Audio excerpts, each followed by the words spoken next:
शुरू करते हैं, मैं तैयार हूँ। अच्छा, तो पहला सेक्शन मतलब जो बड़ी तस्वीर है इतिहास और वैश्विक संस्थाओं की, वहां से शुरू करते हैं। पहला सवाल है, भारत में परिवार नियोजन कार्यक्रम कब शुरू हुआ? विकल्प है ए 1947, बी 1952, सी 1960 और डी 1975। यहाँ जो बात सबसे दिलचस्प है वो ये है कि इसका सही जवाब है बी 1952। और दिलचस्प इसलिए क्योंकि अगर हम इसे व्यापक संदर्भ से जोड़ें तो आज़ादी के मात्र 5 साल बाद ही भारत ने ये कदम उठा लिया था। दुनिया का कोई और देश तब तक राष्ट्रीय स्तर पर ऐसा नहीं कर पाया था। अरे वाह, मतलब ये वैसा ही है जैसे जंगल के बहुत घने होने से पहले ही पेड़ लगाने या रास्ता साफ करने की योजना बना लेना। बिल्कुल सटीक एनालॉजी है।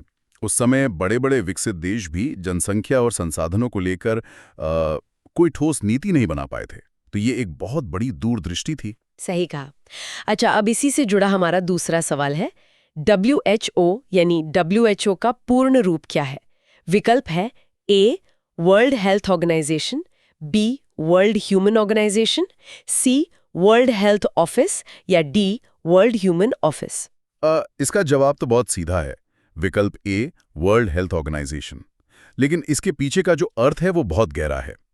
WHO के अनुसार स्वास्थ्य सिर्फ बीमारी का ना होना नहीं है। हाँ, मतलब पूर्ण शारीरिक, मानसिक और सामाजिक कल्याण। एग्जैक्टली। और प्रजनन स्वास्थ्य में भी यही बात लागू होती है। इसका मतलब सिर्फ गर्भधारण को रोकना नहीं है, बल्कि सुरक्षित विकल्प होना और अपने शरीर की सही जानकारी होना है। ठीक है, तो इसी शरीर की जानकारी की ओर बढ़ते हैं हमारे सेक्शन 2 में, जो है प्राकृतिक तरीके और शरीर का चक्र। तो तीसरा सवाल है, सुरक्षित अवधि या सेफ पीरियड किससे संबंधित है? ऑप्शंस है ए मासिक धर्म चक्र, बी हार्मोन संतुलन, सी गर्भधारण या डी टीकाकरण। इसका सही जवाब है ए मासिक धर्म चक्र, जिसे हम मेंस्ट्रुअल साइकिल भी कहते हैं। ठीक है, तो इसे समझते हैं। ये प्राकृतिक तरीका काम कैसे करता है? देखिए, एक आइडियल 28 दिन के चक्र में बीज के समय यानी लगभग 14वें दिन के आसपास ओव्यूलेशन होता है। मतलब अंडाशय से एक अंडा बाहर निकलता है। अच्छा, और वो कितने समय तक रहता है वहाँ? बस यही सबसे नाजुक बात है। उसका जीवन काल मुश्किल से 24 घंटे होता है। लेकिन जो पुरुष के शुक्राणु होते हैं वो महिला के शरीर में 3 से 5 दिन तक जीवित रह सकते हैं। ओ, मतलब अगर ओव्यूलेशन से कुछ दिन पहले भी संपर्क हुआ हो तो भी शुक्राणु वहां मौजूद हो सकते हैं। बिल्कुल, और इसीलिए ओव्यूलेशन के आसपास के दिनों को सबसे ज्यादा जोखिम वाला या रिस्क विंडो माना जाता है।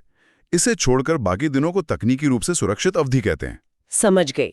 अब इसी से जुड़ा चौथा सवाल, निम्न में से कौन सा गर्भ निरोधक का प्राकृतिक तरीका है? ऑप्शंस हैं ए कॉन्डम, बी कॉपर्टी, सी सहवास विच्छेद या डी गर्भ निरोधक गोलियां।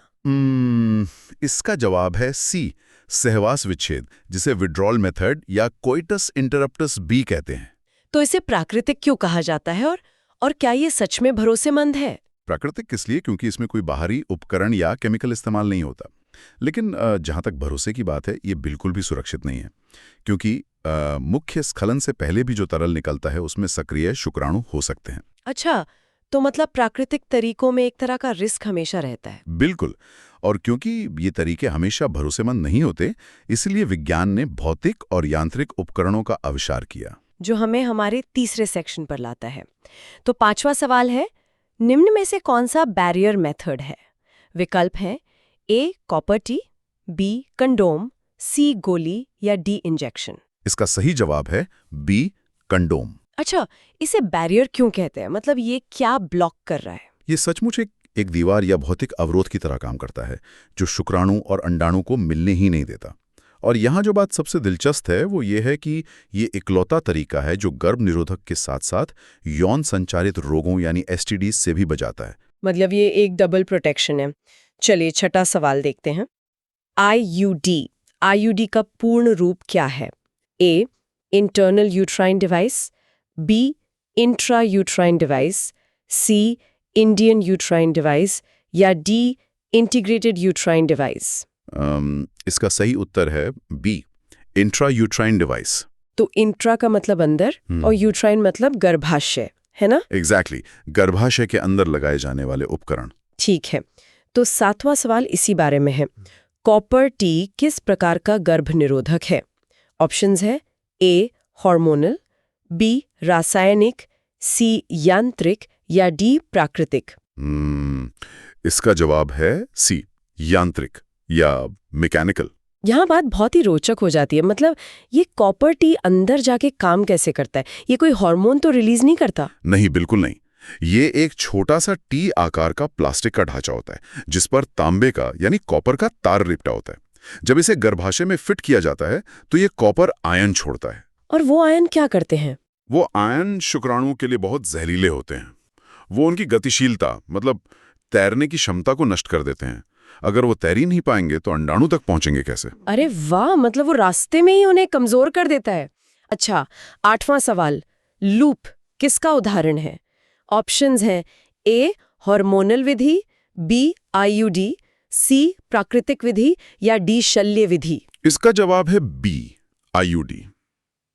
लूप जैसे कि लिप्स लूप, ये भी आईयूडी का ही एक पुराना प्रकार है जो एस शेप का होता था। समझ गई। तो ये सब तो मतलब अस्थायी उपाय हो गए। अब आते हैं सेक्शन 4 पर, जो स्थायी समाधान या शल्य चिकित्सा के बारे में है। 9वां सवाल, नसबंदी जिसे वेसेक्टोमी कहते हैं, वो किस में की जाती है? ऑप्शंस है ए पुरुष, बी महिला, सी दोनों या डी बच्चों में। इसका सही जवाब है ए पुरुष। वेसेक्टोमी पुरुषों में होती है। तो इसमें एग्जैक्टली होता क्या है शरीर के अंदर? अगर हम इसे व्यापक संदर्भ से जोड़ें तो पुरुषों में शुक्राणु ले जाने वाली एक बहुत पतली नली होती है, वास डेफरेंस।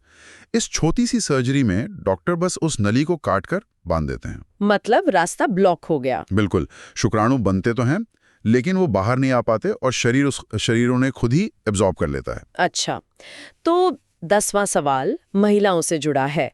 ट्यूबेक्टमी किससे संबंधित है? ऑप्शंस है ए पुरुष नसबंदी, बी महिला नसबंदी, सी हार्मोनल उपचार या डी टीकाकरण। इसका सही जवाब है बी, महिला नसबंदी। ये फैलोपियन ट्यूब से जुड़ा है। तो ये बिल्कुल ऐसा है जैसे किसी पुल को बंद कर देना ताकि ट्रैफिक मतलब जो अंडाणु है वो उस पर ना जा सके। एकदम परफेक्ट एनालॉजी है। डॉक्टर उस फैलोपियन ट्यूब को काटकर या क्लिप लगाकर बंद कर देते हैं जिससे अंडाणु और शुक्राणु कभी मिल ही नहीं पाते। तो ये स्थायी तरीके हो गए। अब तक हमने गर्भधारण रोकने की बात की, लेकिन सेक्शन 5 में हम देखेंगे कि अगर किसी को गर्भधारण में मदद चाहिए तो क्या होता है। 11वां सवाल, टेस्ट ट्यूब बेबी तकनीक किससे संबंधित है? विकल्प हैं ए IVF, बी गिफ्ट, सी ICSI या डी ZIFT।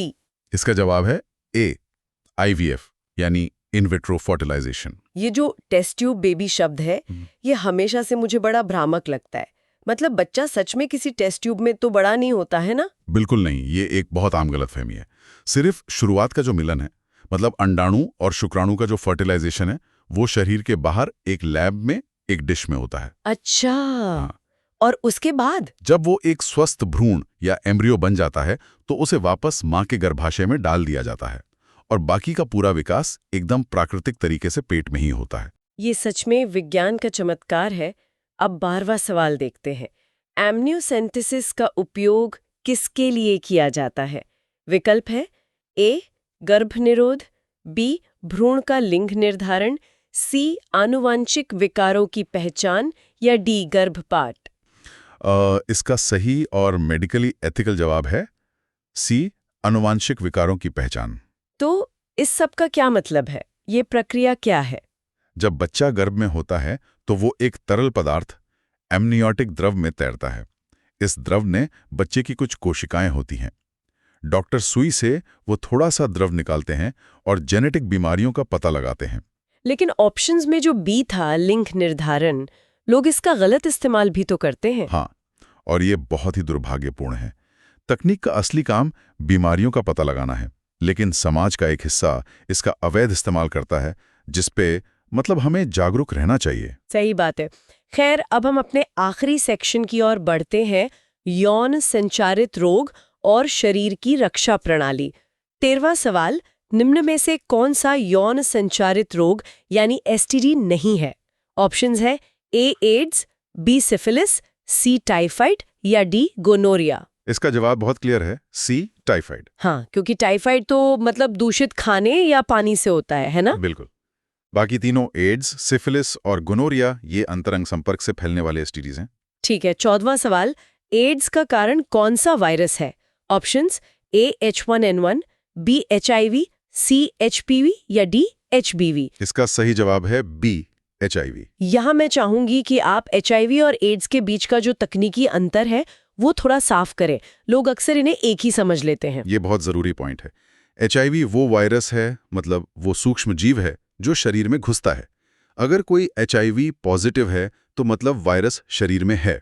लेकिन एड्स उस संक्रमण की आखिरी और सबसे गंभीर अवस्था है, जब शरीर की इम्यूनिटी पूरी तरह खत्म हो जाती है। अच्छा, तो मतलब HIV कारण है और एड्स उसका आखिरी परिणाम है। एग्जैक्टली। तो आज का हमारा आखिरी 15वां सवाल, HIV का मुख्य लक्षण कौन सी कोशिकाएं हैं?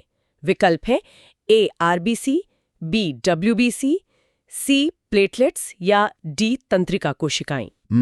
इसका जवाब है बी WBC यानी white blood cells. White blood cells मतलब जो श्वेत रक्त कोशिकाएं होती हैं। हाँ, और ये एक महत्वपूर्ण सवाल खड़ा करता है कि HIV आखिर इतना खतरनाक क्यों है।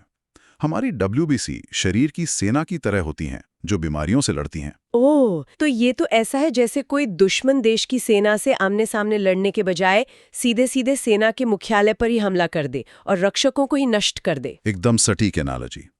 HIV वायरस सीधा उन रक्षक कोशिकाओं के अंदर घुस जाता है, अपनी नकल बनाता है और उन्हें मार डालता है। जब रक्षक ही नहीं बचेंगे तो मामूली सी सर्दी खांसी भी मतलब जानलेवा बन सकती है। बाप रे, ये तो सच में शरीर के सूक्ष्म स्तर पर चलने वाला एक भयंकर युद्ध है। आज की इस यात्रा ने तो काफी कुछ साफ कर दिया। 1952 के इतिहास से लेकर IUD के मैकेनिज्म तक और फिर WBC तक।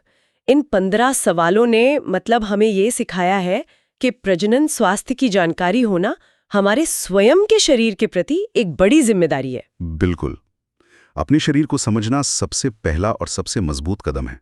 और आज हमने देखा कि कैसे विज्ञान ने हमारी प्रजनन क्षमता को समझने और उसे मैनेज करने में कितनी मदद की है।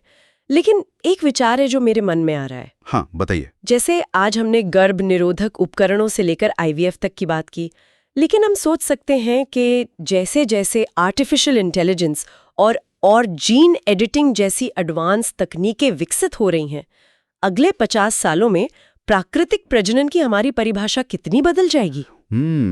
ये बहुत ही गहरा सवाल है ना? क्या भविष्य में ये सब पूरी तरह से प्रयोगशालाओं और AI के हाथ में होगा? क्या प्राकृतिक कुछ बचेगा ही नहीं? खैर, श्रोताओं के लिए ये एक सोचने वाली बात है। इस रोमांचक और थोड़ा सा डराने वाले विचार के साथ हम आज की ये डीप डाइव यहीं समाप्त करते हैं। सीखते रहिए और अपने शरीर को समझते रहिए।